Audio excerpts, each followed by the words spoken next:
নমস্কার, আপনারা দেখছেন চ্যানেল এবিসি। আমি বিজয়, আর প্রত্যেক দিনকার মতো আপনাদের সামনে উপস্থিত হয়ে গেছি।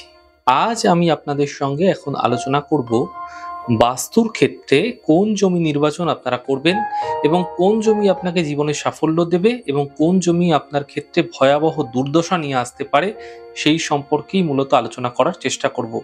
এপিসোডটি সম্পূর্ণ দেখবেন। আপনাদের ক্ষেত্রে এই এপিসোডটি অত্যন্ত বিশেষ গুরুত্বপূর্ণ হতে পারে। যারা বাস্তু সম্বন্ধীয় সমস্যায় ভুগছেন, যারা বাস্তু খুঁজছেন, যারা জমি বাড়ি ক্রয় করতে চাইছেন, তাদের ক্ষেত্রে জমির ঢালের উপর অত্যন্ত বিশেষ গুরুত্ব কিন্তু এই বিষয়ে এই এপিসোডে দেওয়া হবে।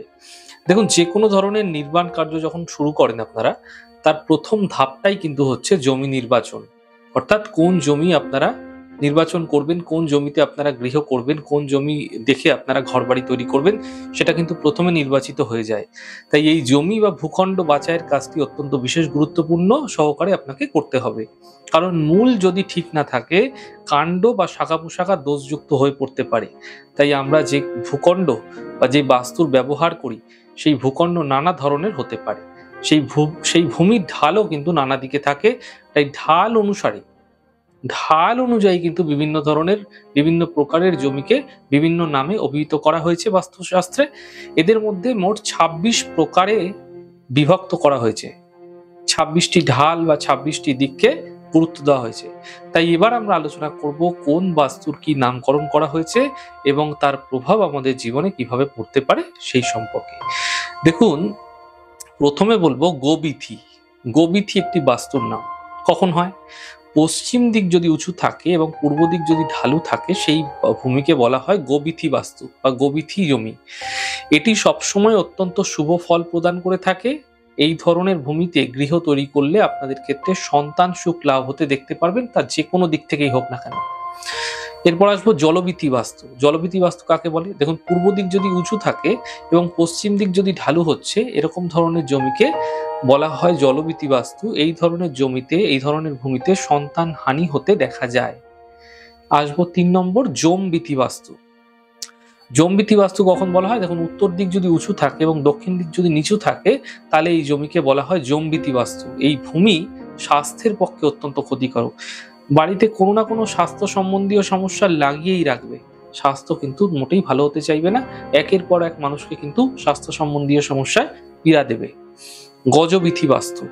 গজবিথি বাস্তু কাকে বলে? দেখুন, দক্ষিণ দিক যেই বাস্তুর উঁচু থাকে এবং উত্তর দিক ঢালু থাকে, তাকে বলা হয় গজবিথি বাস্তু। এই ধরনের জমি অরোগ্যকারী এবং এই ধরনের জমি সমস্ত দিক থেকেই সুফল প্রদানকারী হয়ে থাকে।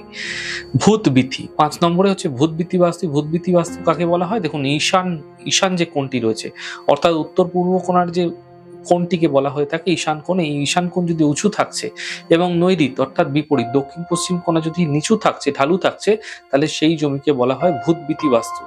এটি অত্যন্ত কষ্টদায়ী একটি জমি। এই জমিতে বেশিরভাগ মানুষই কিন্তু শ্রমসাধ্য হয়ে থাকে এবং বিভিন্ন দিক থেকে ঝঞ্ঝাট সমস্যা ফেস করতে থাকে এবং এদের কষ্টের দুর্দশার দিন কিন্তু শেষ হতে চায় না কখনো। আসবো ৬ নম্বরে, নাগবিথি বাস্তু। নাগবিথি বাস্তু কাকে বলে? দেখুন, আগ্নেয় কোণ অর্থাৎ দক্ষিণ পূর্ব কোণা যদি আপনাদের ক্ষেত্রে উঁচু রয়েছে এবং উত্তর পশ্চিম অর্থাৎ বায়ব্য কোণা যদি ভূমির দিকে নিচু রয়েছে, ঢাল রয়েছে, সেই ভূমিকে নাগবিথি বলা হয়। প্রচলিত ধারণা অনুযায়ী নাগের সঙ্গে সমৃদ্ধির একটি সম্পর্ক এই বাস্তুতে থাকে।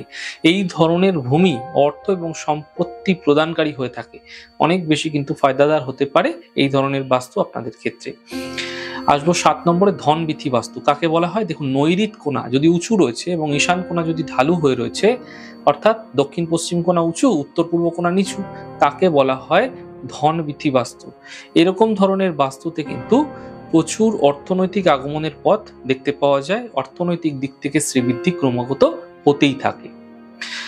এবার আসবো বৈশ্যানর বিথি বাস্তু। বৈশ্যানর বিথি বাস্তু কাকে বলে? দেখুন, যে কোনো বাস্তুতে যদি বায়ু কোণ অর্থাৎ উত্তর পশ্চিম কোণা যদি উঁচু হচ্ছে এবং আগ্নেয় কোণা অর্থাৎ দক্ষিণ পূর্ব কোণা যদি নিচু হচ্ছে, একে বৈশ্যানর বিথি বাস্তু বলা হয়ে থাকে। এই ধরনের জমি ধননাশকারী হতে পারে। যদি আপনারা এরকম ধরনের বাড়িতে বসবাস করছেন বা আপনাদের জমি রয়েছে, তাহলে এরকম ধরনের বাড়ি কিন্তু আপনাদের ক্ষেত্রে অর্থনৈতিক সংকট নিশ্চিতভাবে নিয়ে আসবে। আমি প্রথমেই যেটা বললাম, দেখুন, মূল যদি ঠিক না থাকে, তাহলে সমস্ত কিছুই কিন্তু কোনো না কোনোভাবে প্রবলেমেটিক হয়, সমস্যাগ্রস্ত হয়ে পড়ে। তাই মাথায় রাখতে হবে এই জমিটার দিকে আপনাকে। আসবো এরপরে পিতামহ বাস্তু। পিতামহ বাস্তু কাকে বলে? যে ভূমি পূর্ব ও অগ্নিকোণের যে মাঝখানটা রয়েছে, পূর্ব দিক এবং অগ্নিকোণের যে মাঝামাঝি যে জায়গাটা, সেই জায়গাটা সব থেকে উঁচু, এবং পশ্চিম এবং বায়ুকোণের ঠিক মাঝামাঝি যে জায়গাটা, সেই কোণাটা সব থেকে নিচু, তাহলে তাকে পিতামহ বাস্তু বলা হয়। এ ধরনের বাস্তুতে, ভূমিতে মানুষ সাধারণত সুখে শান্তিতে জীবনযাপন করে থাকে।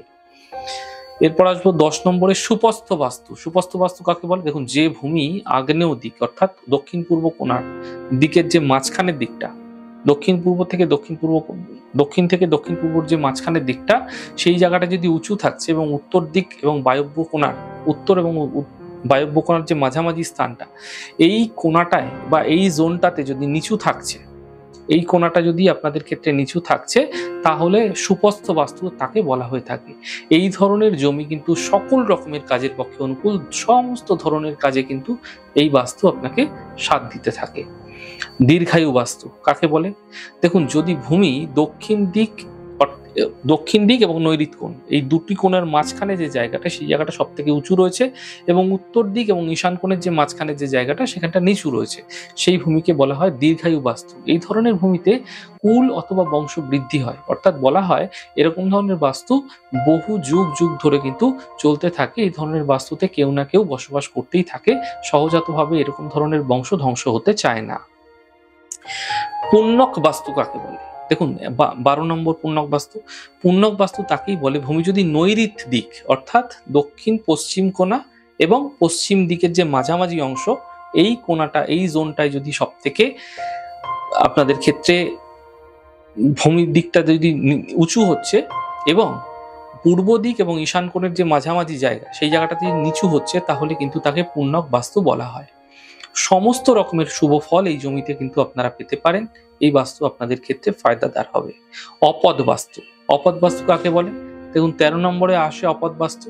যদি ভূমি পশ্চিম দিক এবং বায়ব্য কোণার যে মাঝখানের যে জোনটা রয়েছে, সেই জোনটা যদি উঁচু হচ্ছে এবং পূর্ব দিক এবং আগ্নেয় কোণ অর্থাৎ দক্ষিণ পূর্ব কোণার মাঝামাঝি যে জায়গাটা, সেখানটা যদি ঢালু হচ্ছে, তাহলে এই ভূমিকে অপদ বাস্তু বলে। এই ধরনের ভূমি সর্বদাই কিন্তু শত্রুতা এবং কলহের স্থান বেছে নেয়। তাই এই ধরনের ভূমি কিন্তু বেশিরভাগ ক্ষেত্রে বলা হয় যে শত্রুতার দ্বারা কিন্তু এই বাড়ির মানুষেরা সমস্যাগ্রস্ত হবে, শত্রুতার কারণে কিন্তু ঝঞ্ঝাট পোহাতে হবে এদের। 14 নম্বরকে বলা হয় রোগকৃত বাস্তু। রোগকৃত বাস্তু কাকে বলে? যে ভূমি বায়ুকোণ এবং উত্তর দিকে যে মাঝামাঝি যে জায়গাটা, সেই জায়গাটা সব থেকে উঁচু থাকবে, এবং অগ্নিকোণ এবং দক্ষিণ দিকের মাঝখানের যে জায়গাটা, এই জায়গাটা নিচু থাকবে। এরকম ধরনের বাস্তুকে বলা হয়ে থাকে রোগকৃত বাস্তু। এই ধরনের ভূমি হলো নানা রকম রোগ ব্যাধি নিয়ে আসে। বিভিন্ন ধরনের রোগ ব্যাধি এরকম ধরনের বাস্তুতে আসতে দেখতে পাবেন। আপনাদের মাথায় রাখতে হবে দুটো দিক। যখন কোনো জায়গা উঁচু দেখছেন, তার অপোনেন্ট জায়গাটাকে কিন্তু আপনাকে মাথায় রাখতে হবে সেই জায়গাটা নিচু আছে কিনা। এই দুটি জায়গায় যদি আপনাদের উঁচু এবং নিচু পাওয়া যায়, তাহলেই কিন্তু এই বাস্তুগুলো আপনাদের ক্ষেত্রে মেলাতে পারবেন আপনারা। এরপর আসবো অর্গলা বাস্তু। অর্গলা বাস্তু কাকে বলে? দেখুন, ভূমি যখন উত্তর দিক এবং ঈশান কোণের যে মাঝামাঝি যে জায়গাটা, এই জোনটা যদি উঁচু থাকে এবং দক্ষিণ থেকে নৈঋত্যের যে মাঝামাঝি যে জায়গাটা, সেখানটা যদি ঢালু থাকে, তখন সেই জমি হবে অর্গলা বাস্তু। এই জমি ভয়ঙ্কর ধরনের পাপ নষ্ট করে দেয়। এই জমি কিন্তু খুব সাংঘাতিক ভাবে কিন্তু সমস্ত দিক থেকে সব ঝঞ্ঝাট কিন্তু দূর করে দিতে পারে, সমস্ত পাপ কিন্তু নষ্ট করে দিতে পারে। এরকম বাস্তু কিন্তু আপনাদের ক্ষেত্রে মোটের ওপর বলা যেতে পারে, আমি বহু বাস্তু করে দেখেছি, আপনাদের ক্ষেত্রে ফায়দাদার হবে। শ্মশান বাস্তু কাকে বলে? অত্যন্ত খারাপ, ভয়ঙ্কর খারাপ জিনিস। দেখুন, শ্মশান নামটাই তো খারাপ।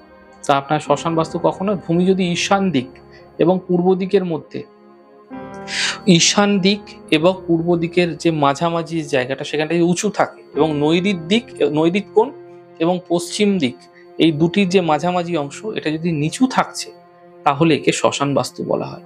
এই ভূমিতে বংশহানি ঘটে থাকে, একের পর এক সন্তান, একের পর এক মানুষ এই বাড়িতে ধীরে ধীরে চলে যেতে থাকে। এই বাস্তু আপনাদের ক্ষেত্রে শুভ নয়। এরপর আসবে শোনক বাস্তু কাকে বলে? যে ভূমি নৈঋত্য কোণে এবং বায়ব্য এবং ঈশান কোণের থেকে সব থেকে উঁচু হবে এবং আগ্নেয় দিক সব থেকে নিচু হবে, সেটি হলো শোনক্য বাস্তু। এর ফল কি হয় জানেন? এর ফল হচ্ছে মৃত্যু। এই বাড়িতে সহজে কেউ বসবাস করতে পারে না। অনেক সময় অনেক বাড়িতে আপনারা যান, অনেক সময় অনেক জায়গায় দেখেন, বলেন না যে এই বাড়িতে একের পর এক যেন শ্মশান হয়ে গেল, সবাই যেন চলে গেল, সবাই শেষ হয়ে গেল, কেউ নেই বাড়িতে, কেউ থাকে না, দুজন একজন ছিল সেও নেই। তার মানে কি এরকম ধরনের বাস্তুর ক্ষেত্রে কিন্তু এগুলো ঘটে থাকে। সম্মুখ বাস্তু আসবো। সম্মুখ বাস্তু দেখুন, সম্মুখ বাস্তু কখন বলা হয়? যে ভূমি বায়ু কোণ, ঈশান কোণ এবং আগ্নেয় কোণ সব থেকে উঁচু এবং উত্তর ও নৈಋত দিক সব থেকে নিচু হয়ে থাকে, সেই বাস্তুকে বলা হয় সম্মুখ বাস্তু। এই ভূমি দরিদ্র প্রদান করে, সর্বদা কিন্তু দারিদ্রতা নিয়ে আসে, সমস্যা নিয়ে আসে, অর্থনৈতিক ক্ষেত্রে সমস্যা নিয়ে আসে। আসবো 19 নম্বর, কাকে বলা হয়? ব্রাহ্মণ বাস্তু। দেখুন ব্রাহ্মণ বাস্তু কাকে বলে? যখন ভূমি ঈশান, আগ্নেয় ও নৈঋত দিক উঁচু থাকে এবং বায়ব্য দিক সব থেকে নিচু হয়, অর্থাৎ ঈশান মানে উত্তর পূর্ব কোণা, আগ্নেয় কোণ মানে হচ্ছে দক্ষিণ পূর্ব কোণা এবং নৈঋত কোণ হচ্ছে দক্ষিণ পশ্চিম কোণা যদি উঁচু থাকে, এবং বায়ু কোণ অর্থাৎ উত্তর পশ্চিম কোণা যদি নিচু থাকে, তাহলে তাকে বলা হয় ব্রাহ্মণ জমি। এই ব্রাহ্মণ বাস্তু, এই জমি কিন্তু অশুভ ফলদায়ী, এই জমি কিন্তু একেবারেই ভালো নয়। শাণ্ডুল বাস্তু। শাণ্ডুল বাস্তু কাকে বলে? যে জমি ঈশান দিক উঁচু এবং আগ্নেয়, নৈঋত এবং বায়ব্য দিক নিচু, তিনটি দিক নিচু থাকবে, ঈশান উঁচু, তাহলে সেই ধরনের বাস্তুকে শাণ্ডুল বাস্তু বলে। এই বাস্তু সর্বদাই আপনাদের ক্ষেত্রে অশুভ ফল প্রদান করে থাকে সমস্ত দিক থেকে। আসবো 21 নম্বরে, স্থাবর বাস্তু। স্থাবর বাস্তু কাকে বলে? যে ভূমি শুধু অগ্নির দিক, অগ্নিকোণা শুধুমাত্র উঁচু থাকে এবং নৈঋত, বায়ু এবং ঈশান দিক নিচু থাকে, তাকে বলা হয় স্থাবর বাস্তু। এই জমি হলো শুভ ফল দানকারী। সর্বদা এই জমি কিন্তু আপনাদের সমস্ত ক্ষেত্রে মিক্সচিং শুভ ফল দান করে থাকে। 22 নম্বরে আসবো, শণ্ডিল বাস্তু। শণ্ডিল বাস্তু কাকে বলে? যে ভূমি শুধু নৈঋত দিক উঁচু এবং বায়ব্য কোণা, ঈশান কোণা এবং আগ্নেয় কোণা এই তিনটি দিক নিচু হয়, তাকে বলা হয় শাণ্ডিল বাস্তু। এও কিন্তু বিশেষ করে শুভ ফলদায়ী হয়ে থাকে আপনাদের সমস্ত ক্ষেত্রে। সুস্থান বাস্তু কাকে বলে? 23 নম্বরে আসে। দেখুন যে ভূমি আগ্নেয়, দক্ষিণ এবং নৈঋত কোণ উঁচু থাকে, আগ্নেয় দিক, দক্ষিণ দিক এবং নৈঋত কোণাটা উঁচু থাকে এবং উত্তর দিক নিচু, তাকে বলা হয় সুস্থান বাস্তু। এরকম ভূমি ব্রাহ্মণ, বিদ্বান ও অধ্যাপকদের পক্ষে বিশেষ শুভ হয়ে থাকে। অনেক বেশি ফায়দা তারা পেতে পারে, অনেক বেশি সাফল্য জীবনে তারা অ্যাচিভ করতে পারে, অনেক বেশি জীবনের নাম ডাক, নাম যশ তাদের ক্ষেত্রে চলে আসতে পারে। এবার আসবো সুতল বাস্তু 24 নম্বরে। দেখুন 24 নম্বরে সুতল বাস্তু কাকে বলা হয়? ভূমি যদি নৈঋত কোণা, পশ্চিম এবং বায়ব্য দিক উঁচু থাকছে, নৈঋত কোণা মানে দক্ষিণ পশ্চিম কোণা, পশ্চিম দিক এবং বায়ব্য কোণা অর্থাৎ উত্তর পশ্চিম কোণা যদি উঁচু থাকছে এবং পূর্ব দিক যদি নিচু থাকে, তাহলে সেটি সুতল বাস্তু। এই ভূমি দেশ বা রাজ্যের পক্ষেও সমৃদ্ধশালী হয়। এই ধরনের ভূমি ক্ষত্রিয় শাসক, প্রশাসকদের পক্ষে অনুকূল। যারা বিশেষ করে পলিটিক্যাল লাইনের সাথে যুক্ত আছেন, তাদের ক্ষেত্রে এই জমি কিন্তু অনেক বেশি ফায়দাদার হতে পারে। চর বাস্তু। দেখুন 25 নম্বরে আসে চর বাস্তু। যে ভূমি বায়ব্য, উত্তর অর্থাৎ উত্তর পশ্চিম কোণা, উত্তর দিক এবং ঈশান দিক উঁচু থাকে এবং দক্ষিণ দিক সব থেকে নিচু, তাকে চর বাস্তু বলা হয়। এই ধরনের ভূমি বৈশ্য অর্থাৎ ব্যবসায়ীদের পক্ষে কিন্তু অনেক বেশি অনুকূল হয়ে থাকে। 26 নম্বরে আসবে, অর্থাৎ শেষ নম্বরে আসছে সম্মুখ বাস্তু। সম্মুখ বাস্তু কাকে বলে? ভূমি যখন ঈশান অর্থাৎ উত্তর পূর্ব কোণা, পূর্ব দিক এবং আগ্নেয় কোণা অর্থাৎ দক্ষিণ পূর্ব কোণা যদি উঁচু থাকে এবং পশ্চিম দিক যদি নিচু থাকে, তখন তাকে সম্মুখ বাস্তু বলা হয়। এই ধরনের জমি সমাজের নিম্ন এবং দুর্বল শ্রেণীর পক্ষে অনুকূল থাকে। তাই এই জমি কিন্তু আপনাদের ক্ষেত্রে কখনো ভালো এবং কখনো মন্দ ফল দিয়ে থাকে। তাই মাথায় রাখতে হবে এই ধরনের জমিগুলি যেগুলি বললাম আপনাদের ক্ষেত্রে, এগুলি নির্বাচন করেই কিন্তু আপনারা জমি ক্রয় করবেন, তা আপনাদের ক্ষেত্রে ফায়দা দেবে। জমি আপনাদের যদি থেকে রয়েছে, তাহলে সেই জমিকে কিভাবে সংশোধন করা যেতে পারে সেই সম্পর্কে যদি আপনারা আমার সাথে কনসাল্ট করতে চাইছেন, তাহলে নিচে দেওয়া স্ক্রলে যে নাম্বারটি যাচ্ছে 7003134009 আপনারা আমার সাথে সরাসরি যোগাযোগ করতে পারেন। আমাদের ছোট ছোট আলোচনা আপনাদের ক্ষেত্রে অনেক বেশি লাভদায়ী হতে পারে। যদি লাভবান আপনারা হচ্ছেন, তাহলে অবশ্যই কিন্তু আমাদের চ্যানেলটিকে সাবস্ক্রাইব করুন, শেয়ার করুন বন্ধুদের সঙ্গে। অনেক অনেক ভালো থাকুন, সুন্দর থাকুন, সুস্থ থাকুন। আগামী পর্বে দেখা হবে।